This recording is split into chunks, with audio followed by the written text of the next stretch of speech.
Welcome to All Things Food. I'm John Woods, and I love to cook, but I cook to love. And today I'm going to share with you one of my favorite holiday recipes.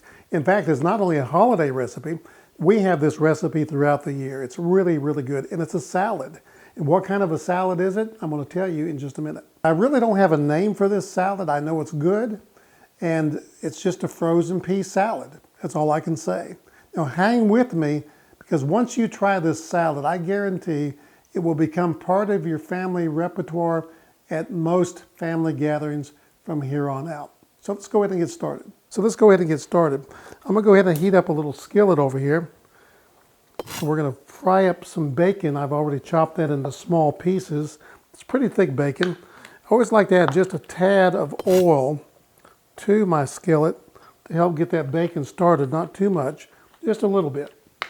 Our oil's good and hot. We're going to go ahead and carefully put our bacon in there. That's a good bit of bacon. This salad's so good I may make actually 2 of them today. First of all, we're going to shred our lettuce. Always take off that outer leaf right there. We're going to wash this real good in just a minute. Take off that outer leaf, and I'm going to come over here and I'm going to cut it right down through the core there. Put the core at the 12 o'clock position. You can go ahead and cut it out if you want to. That's not a problem. Just go ahead and pop it right on out of there. We're going to take our chef's knife and we're going to cut really thin strips of lettuce. We're shredding this. You may want to use a serrated knife for this. You might find it easier. I just like using the chef's knife. Get it fairly thin, maybe about 1/4 of an inch. Now what I like to do after I get it all shredded, I like to come back and cut this right down the middle into smaller pieces. Now I'm going to put this into a colander over here, and we're going to wash it off real good. Always want to wash your lettuce. I'm washing my bacon over here. Now I've rinsed this off really good. Now if you don't have a salad spinner, let me show you a little trick you can do. You can take a towel, put it over the top of this, keep it over the sink, hold it with a handle, hold the towel with the handles, and shake it until it's dry. But the important thing about this particular recipe, you need really, really dry lettuce. If you don't, your salad is going to be too soggy. So I'm going to fill up this spinner here, and we're going to spin it and get some of that moisture off. If you leave that in the refrigerator one night, most of it will dry off of there. So, but I prefer to use a spinner when I can.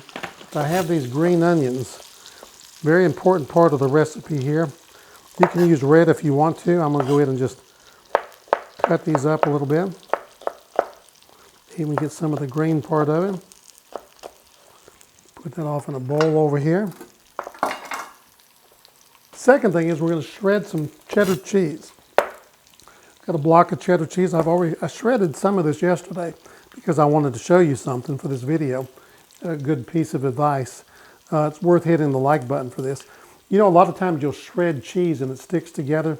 What you can do, and since I did this yesterday, if I had not done this one step, it would have all lumped together. It would have been horrible. So what you do is you take a little bit of cornstarch, not a lot, just enough to coat it, and that keeps your cheese from sticking together if you're going to do this a day ahead of time. Nice little tip there. But don't buy pre-shredded cheese for anything. It just doesn't work well in most recipes. Okay, that's a good bit of cheese. If we need more, we can do it. Get some more. Set that aside. Just to be safe, because I don't want my cheddar cheese to clump up in case I get delayed here for some reason, I'm going to go ahead and add about 1/2 teaspoon of cornstarch onto that, maybe a little more. And then I'm going to mix that in with my fingers. I think we're safe there.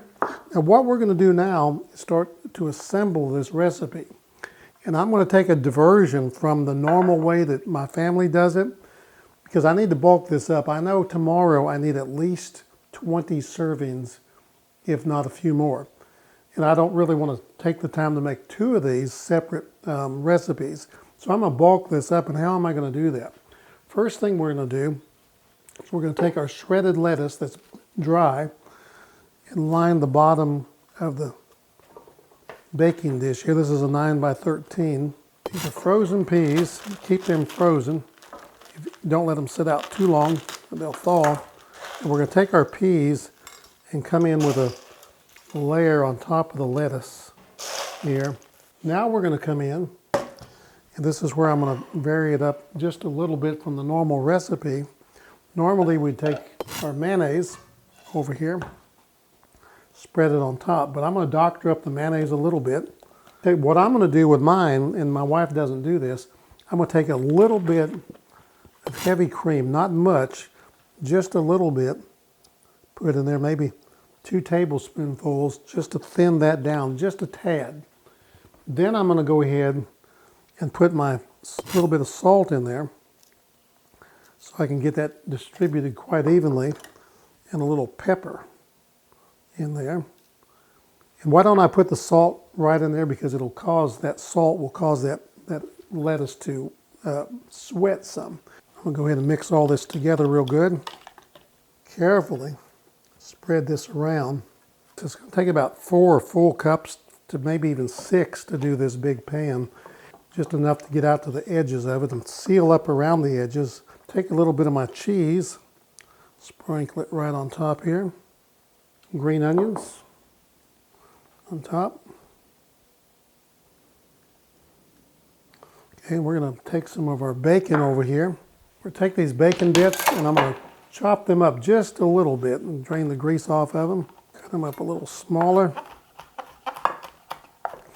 Ensure that I have enough of them. Let's take some of these and spread the love there on top. And you could stop right there. If you go with this, make certain that top layer of dressing is on there real good and thick. Making that a little thinner on this first layer today. So there's our bacon.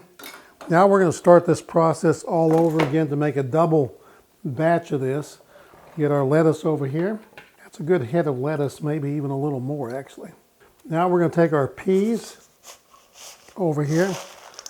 They have not thawed on us, so that's good. So that was two bags of peas right there for this double recipe.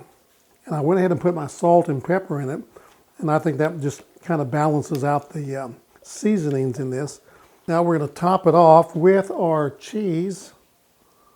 Good amount of cheese on it. Some of our green onion to garnish right there.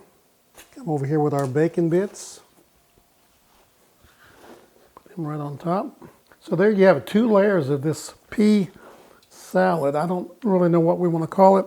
We'll just call it frozen pea salad. Now friends, I've got some really sad news. We've completed this salad. We have our layers. This is really 2 salads in one. We beefed it up a little bit because I know I'm going to need at least 25 servings come tomorrow.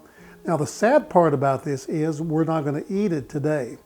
This needs to go in the refrigerator, cover it with plastic wrap, put it in the refrigerator, and let it rest overnight, at least a minimum of 12 hours, but preferably 24 hours. And what I like about this particular recipe, if you don't eat it all tomorrow, it'll be good the next day or the day after for 2 or 3 days. It's really, really good, but I don't think it's going to last. But thanks for watching today. If you liked this video today, learned something, hit the like button. If you've never subscribed, subscribe to the channel. And I appreciate you watching All Things Food with John Woods. Remember, not only love to cook this week, love to cook this recipe, but cook to love.